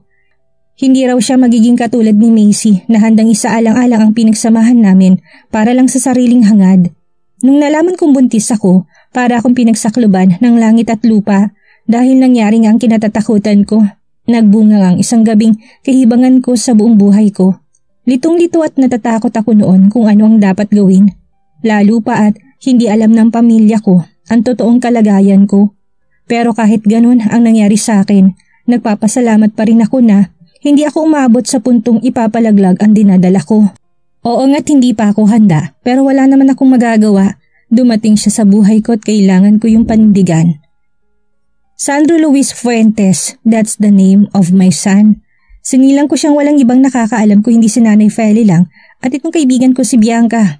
Lumipas ang oras, araw, linggo, buwan at 3 taon nang patuloy pa rin ako sa pagtatago ng katotohanan sa sarili kong pamilya. Mabuti na lang at hindi na ako masyadong pinipilit ng aking pamilya na sumunod sa kanila sa Amerika. They were too busy to run their business there. Nag-resign din ako noon sa magandang trabaho ko bago pa man mahalata ng mga katrabaho ko ang ipinagbubuntis ko. Hindi naman dahil sa ikinakahiya kong anak ko sa mata ng iba. Ayaw ko lang na ma-stress sa kung anong masasabihin nila. Ayoko ring ma-issue at makaladkad ang pangalan ng mga magulang ko. I just stayed at home at minsan lang akong lumabas ng bahay noon. Laking saya ko nang makapanganak na ako. Bianca was there to support me. "Mommy!" Tawag ng anak ko na nagpabalik sa akin sa kasalukuyan. "What is it, baby?" Pinisil ko ang ilong niya. "I want!" Turo niya sa ice cream na dala ng ninang niya. "Oh, gusto pala to ng anak ko." Sumandok ako ng konti at nilagay sa baso ng anak ko. "Let mommy feed you, okay?" "No!" Umiling siya, tinagaw ang kutsara. Ayan, independent ng bata. Ayaw na magpapasubo sa'yo. Hay nako, Bianx, sinabi mo pa. Napailing na lang ako, tinayaan na si Sandro na kumain ng mag-isa. "So ano, tuloy tayong mag-mall mamaya?" "Oo, para naman maipasyal ko itong anak ko." Sagot ko. "What if ngayon na tayo umalis?" Pwede. Then let's change our clothes now." Sure, pagkatapos kumain ni Sandro ay nilinisan na siya ni Nanay Feli. Nagtaka ako nang paalis na kami, hindi pa rin nakabihis si Nanay Feli. "Nay, iha, hindi na muna ako sasama sa inyo. Dito na lang ako't magpapahinga." "Okay po, papasalubungan ka na lang namin ni Sandro." "Salamat anak ha, mag-ingat kayo ng bata." "Oho, salamat ho Nay." Pagkarating namin sa isang mall ay pinaglaro ko kagad si Sandro sa toddler's playground. Masaya namin siyang sinamahan ni Bianca sa loob. Hinayaan ko siyang makipaglaro sa mga kaedad niya. "Huy!" Kinalabit ako ni Bianca sa braso ko. Napatingin ako sa kanya. "Ano nga yun? Bakit kanina ka patulala dyan?" Hindi ako sumagot. Siguro may progress ng paghahanap mo sa ama ng anak mo, no?" "What?" Kumunot ang noo ko. "Nahanap mo na ba siya?" "Ikaw kung anong iniisip mo dyan. Hindi ko siya hinahanap, no? Isa pa, huwag kang maingay at baka marinig ka ng anak ko." Mahinang sabi ko. "Sus, ang layo kayo ng anak mo sa atin."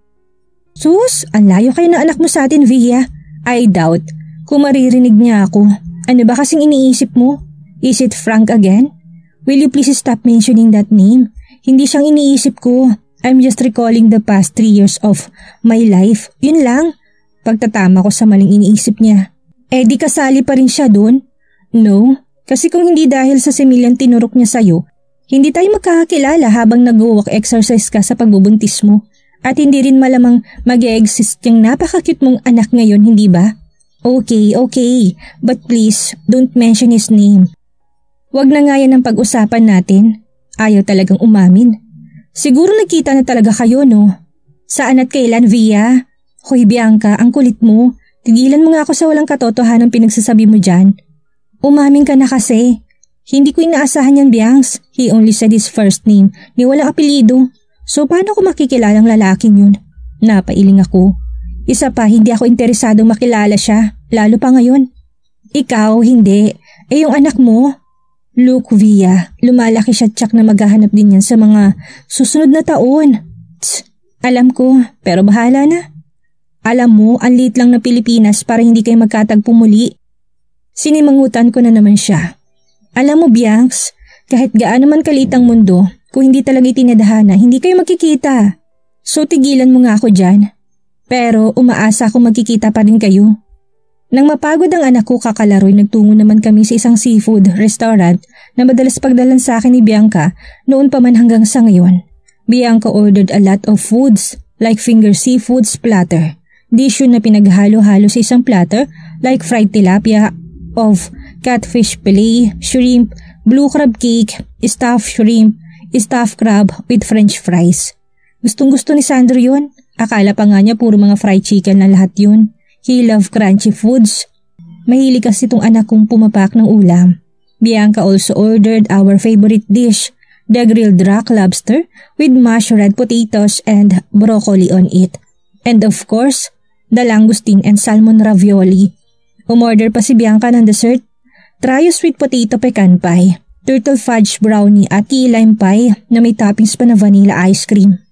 Iba na talaga kapag sobrang kinikita dahil nakaka-afford ng ganong kamahal at karaming lunch para sa amin. Hindi naman sa naiinggit kasi kaya ko rin naman kumain sa labas kasama si Nanay Felet ang anak ko. Pero hindi nga lang sa ganong kamahal na kainan. Nang makakain na ng tanghalian ay naglibot-libot kami sa loob ng mall. Nang mapadaan sa Worlds of Fun ay nagtatakbo na naman si Sandro doon at naglaro ng kung ano-ano. When he got tired, binuhat ko siya at pumasok kami muna ni Bianca sa loob ng grocery. Binili kong mga kulang sa bahay. Bianca, pwede bang hintayin mo ako dito? CR muna ako. Sure, Via. Ako naman ang bahala sa bata, sabi niya. Nagmamadali ako nag-CR pero paglabas ko, bigla akong nagulat. Tumigil ang mundo ko nang may nakita akong tao. Natulala, namutla at nataranta ang buong pagkatao ko. Oh my God! Is this real? Is he real? Kinusot-kusot kong mga mata para lang siguraduhin kung tunay ba talagang nakikita ko. Oh my God! Totoo nga. Sa pagkatulala ko, hindi ko inaasahan ang paglingon niya sa direksyon ko. Napalunog ako at napakurap. Nang makabawi ay bigla akong tumalikod at agad na humalo sa maraming tao para lang maiwasan ang matiim na titig niya sa akin. Pakiramdam ko'y lalapit siya sa akin. I don't know kung yun ba talagang gagawin niya pero mas maigi nang umiwas ako. Hindi lang siya nag-iisa. May kasama siya. Girlfriend or wife? Hindi maaari to. Hindi dapat nagtagpo ulit ang mga landas namin. Isang gabi lang yun. Dapat hanggang doon lang yun. Oo, inaamin ko na malaking naging perwisyo nun sa buhay ko. But when I think about my son, nawawalang lahat ng panghihinayang na nararamdaman ko. Mas gusto ko nang nangyari yon kaysa wala akong anak ngayon. Nang masigurong walang matang nakatingin ay kagad kong pinuntahan ang kinaroroonan ni Bianca at ng anak ko. Inakay ko na kagad sila pauwi. Tinanong pa ako ni Bianca kung bakit ako nagmamadaling umuwi. Dinahilan ko na lang ang pagsakit ng ulo ko. Pagka-uwi ay doon lang ako nakahinga ng maluwag. Pinasok ko kagad si Sandro sa silid niya at inihiga sa kama. He was sleeping peacefully. Tinitigan ko siya at hinaplos sa noo. Ano nangyari kanina't nagmamadali kang umuwi? Bianca asked. Nakita ko siya kanina. Sabi ko habang nakatitig pa rin sa mukha ng anak ko. Ha? What do you mean? Who? Tiningnan ko siya at nakitang nakakunot ang noo niya. Hindi ko akalaing makikita ko siyang muli kanina. I know nakilala niya ako based on his expression. Ewan kung guni-guni ko lang ba yun or what? Napabuntong hininga ako. Paano ko nakilala niya nga ako? At paano kung may kasakasama akong bata kanina? Makakaiwas kaya ako sa kanya? Sunod-sunod na tanong ko. Kamukhang kamukha ng taong yun ng anak ko. Kaya hindi may kakailang anak niya si Sandro. Kanina lang ay napag-usapan namin ng ganitong bagay ni Bianca. Could God hear us? Kaya yung laging ginigit ni Bianca na may araw din na magkikita kami nangyari ngayon. Oh dear God, this is not a joke. Teka, sino bang tinutukoy mo? Tanong niya na hindi pa rin nagkaka-idea kung sinong tinutukoy ko. Bianca, I saw him. I saw my son's father. Talaga? Oh my! Kaya ka pala nagmamadaling umuwi kanina. Nakiupo siya sa gilid ng kama paharap sa akin. He was almost near me. Nagkatitigan kami kanina ng medyo matagal. Are you sure? Tumango ako. Hindi agad siya nakakibo. Maybe it's a sign, Via. Tadhana na naglalapit sa inyong dalawa para sa anak niyo. Pero hindi ako nakahanda sa pagkikita namin yun. Gosh, hindi ko nga alam kung naalala niya pa ako eh. Isang gabi lang naman yung nangyari. Napatayo ako at napalakad-lakad sa harap niya. Isang gabi lang yun, Bianca. Pareho pa kaming lasing. So what did I expect? Maalala niya pa rin ba ako? May kasama siyang babae kanina eh. Paano kung asawa niya yun, Bianca? Wala nang dahilan, klaro na may pamilya yung taong yun. You're so paranoid, Sylvia. Calm down and sit here. Tapos na. Nangyari na't nagkita na ulit kayo. Hindi mo hawak ang panahon. Ang Diyos pa rin ang tunay na nakakaalam sa susunod na mangyayari. Iwasan mo man ang lahat pero kung pagtatagpuin talaga kayo ng tadhana, wala ka nang magagawa doon. Pilit mo mang iwasan, mapapagod ka lang. Kung asawa niya yun, ano namang pakialam ng babaeng yun? Ang importante, malaman din niyang nagkaanak kayo. Mahabang litanya niya. My God, Bianca, hindi ko na alam kung anong gagawin ko kung mag-course ulit ang mga landas namin. Sana naman wag na. Tama na yun, kinakabahan patuloy ako ngayon. Try na to skip via. That is the easy way para malaman mo kung kilala ka pa rin ba niya. Kung hindi ka siguro umiwas kanina, nasagot na lahat ng tanong mo ngayon. Hindi ka sana paranoid ngayon, kakaisip ng mga what if dyan. At nalaman mo rin sana kung asawa nga niya yung kasama niya.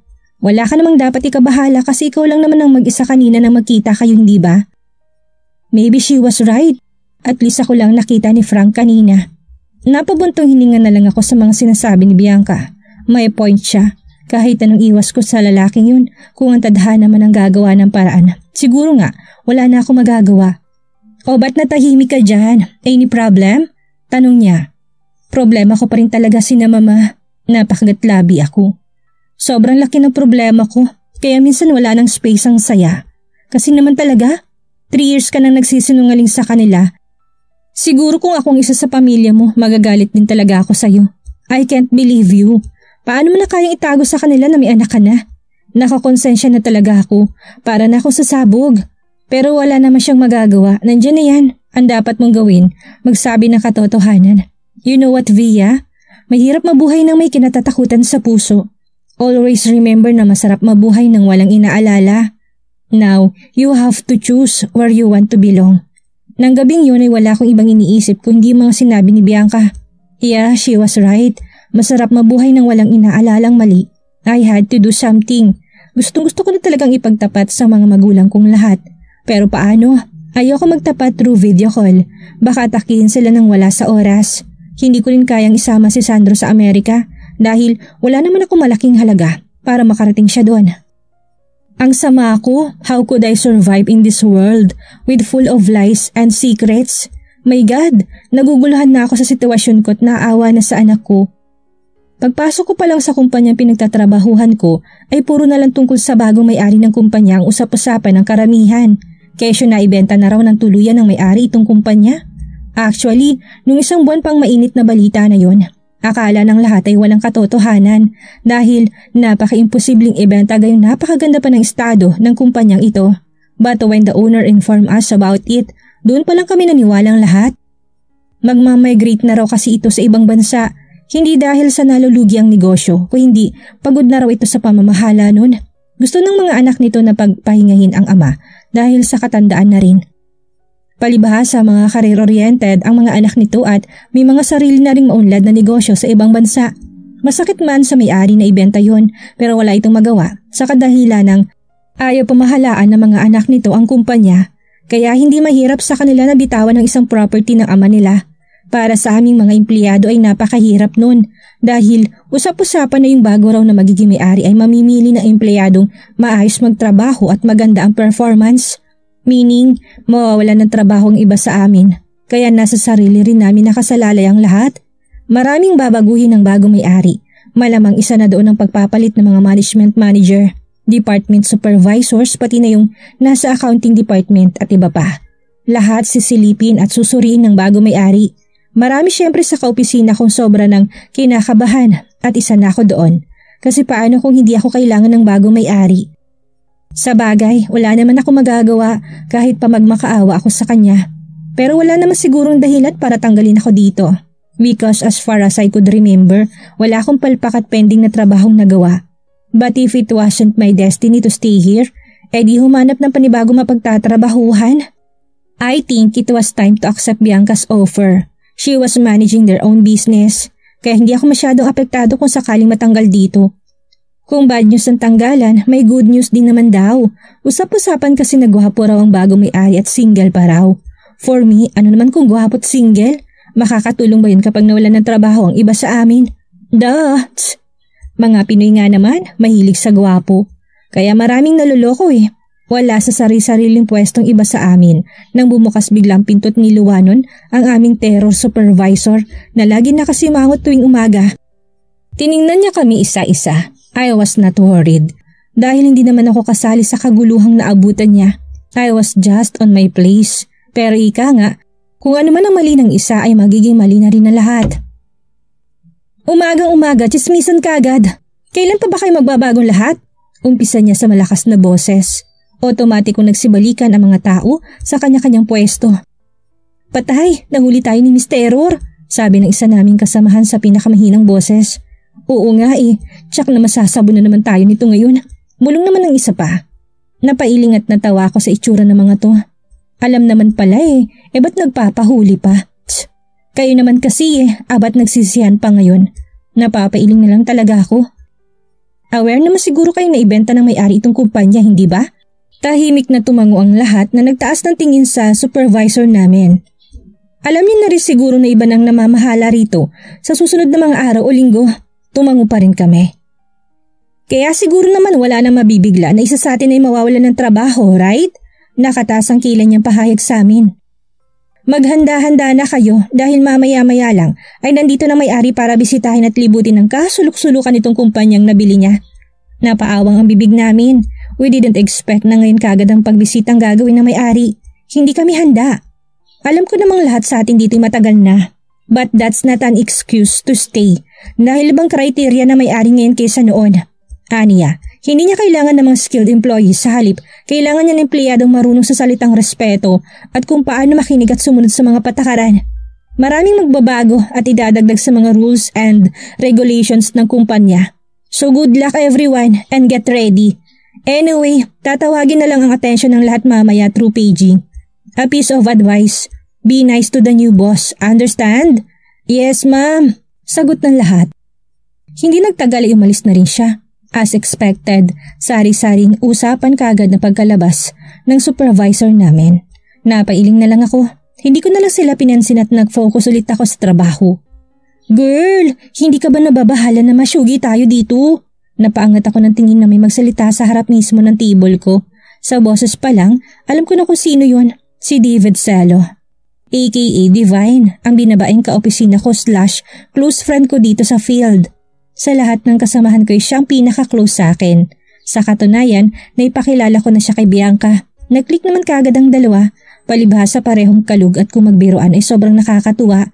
Minsan na rin pumunta si Divine sa bahay at hindi naligid sa kanya na may anak ako. Napagkakatiwalaan naman siya kahit pa may pagkataklesa ako minsan. Nagpapasalamat ako na hindi niya ino-open ang topic ni Sandro sa harap ng mga kaopisina ko. Medyo nga Divine bahala na, ipagdadasal ko na lang na hindi ako kasama sa mawawalan ng trabaho. Basta maging prominent naman ako sa lahat ng trabaho ko at nagagawa ko naman ng tama't maayos, hindi ba? Sabi ko. Umupo siya sa bakanting upuan sa harap ko. Pero Via, gwapo raw talagang may-ari. Excited na tuloy ako makita yun at nang mapagpantasyahan ko na. Kinikilig niya pahayag. Ayos ka din no? Gwapo nga, pero paano kung mawalan ka ng trabaho? Okay pa rin sa'yo dahil gwapo? Aakitin ko siya. Magmamakaawa ko ng bonggang-bongga. Kahit bedwarmer na lang niya, payag ako. Basta wag niya lang akong ipatalsik. I rolled my eyes. Kadiri ka, puro kakalokohan. Hinagisan ko siya ng isang papel. Humagalpak siya ng tawa. Napakaseryoso nito eh. Gusto ko nga lang magpatawa kasi nga kinakabahan na talaga ako. Sumimangot siya. Hindi kasi mabenta sa akin yung patawa mo. Tense ng lahat. Nagagawang pang magbiro ng ganyan. Sasagot pa sana si Divine pero naputol yon nang may announcement. Announcement everyone! The new owner of this company has already arrived. Will you please get ready and proceed to the convention area now? The meeting is about to start. Please cooperate. Thank you. 3 times yung paulit-ulit sa page. Napasinghap ang lahat sa announcement sa meeting. Ang akala kasi namin ay maglilibot lang ang bagong may-ari para i-check ang kabuuan ng kumpanya as our supervisor announced. Kanya-kanyang ayos ang lahat. Magulong bawat sulok dahil natataranta sila sa kung anumang kahihinatnan ng bawat isa. Paglabas namin ng department ay saka pa lang ako naihi. Nagpaalam na muna ako na gagamit ng CR at susunod na lang sa convention area. Hihintayin na lang kita, Via, presenta ni Divine. Huwag na, mauna ka na dahil sandali lang naman ako. Tanggi ko. Okay, ikaw ang bahala. Sige, mauna na ako dahil excited na ako makitang hot na new boss natin. Ay, sana girly na lang talaga ako tulad mo. Maganda na, sexy pa kahit na. Hindi na niya itinuloy ang sasabihin dahil pinanlitan ko siya ng mga mata. Para naman makapaglandi ako ng sabayan tulad ng iba, nakangising dugtong pa niya. Natatawang kinurot ko siya sa tagiliran. Ang harot mo din talagang lalaki ka kahit kailan. Punta ka na nga dun. Shoo! Ouch! Ang sakit naman magsalita nito. Maarteng tumaas ang kilay niya, saka humalo kip-kip. Ang dami mong kalokohan, pakisabi na lang sa kanila na nag-CR ako pag may nagtanong sa'yo kung nasaan ako. Noted yan, Via. Basta dalian mo, girl, ha? Oo na. Sagot ko kahit nakatalikod na siya sa akin. Nang matapos sa pag-ihi ay humarap muna ako sa malaking salamin. Sinipat ko pa ang sarili dahil naasiwa sa mahabang buhok ay naisipan ko yung ipunin sa likod at talian. Much better dahil bumagay naman sa ayos ko yun. May ilang buhok na nalaglag sa gilid ng aking tenga which made me more attractive. Nag-retouch muna ako ng powder sa mukha at konting lip tint. I smiled after. Aminado ako mas gumanda ako nung isinilang ko si Sandro. I kept my original figure. My office attire really suited my curves. Halos walang nagbago. Kung may nagbago man, yun ay ang edad ko lang. Hindi pa naman siguro ako late sa overall open meeting ng lahat sa ground area. Sana, but I was wrong. Tahimik at nakaupo ng lahat kaya paglabas ko ng elevator, napalingon ng lahat sa akin. Kahit naiilang ay nag-umpisa at nagpatuloy pa rin akong lumakad patungo sa kung saan naroon ang aking mga ka-teammates sa field. Yumuko na lang ako para iwas sa mapanuring mga mata. Ngunit napahinto ako sa paglalakad ng sumabog ang matatag at malakas na boses na yun sa aking direksyon. Stop walking. Ha? Natigilan ako at napatigil. Ganyan bang pagtanggap mo sa bago mong boss, babae? Oh my God, sana pala hindi na lang ako nag-CR. Sana nagpigil na lang ako to avoid this embarrassment. Sa harap pa talaga mismo ng buong tao dito sa kumpanya. Kinakabahan akong humintot dahan-dahang tinaas ang aking paningin sa nagsasalita. I was getting ready to say my apologies but... Oh, biglang napaawang ang bibig ko na makita ng buo ang lalaking nasa harap ko. Pakiramdam ko'y tila bubuhusan ako ng malamig na tubig. Tipong nanlamig kagad ang buong katawan at kaibuturan ko. Oh please, it can't be. Not now please. Not ever, dear God. Sino kayang taong nakita ni Sylvia na ikinagulat niya? Hanggang kailan kaya niya may tatago ang tungkol sa anak niya? Iyan ang ating aalamin sa susunod nating kabanata.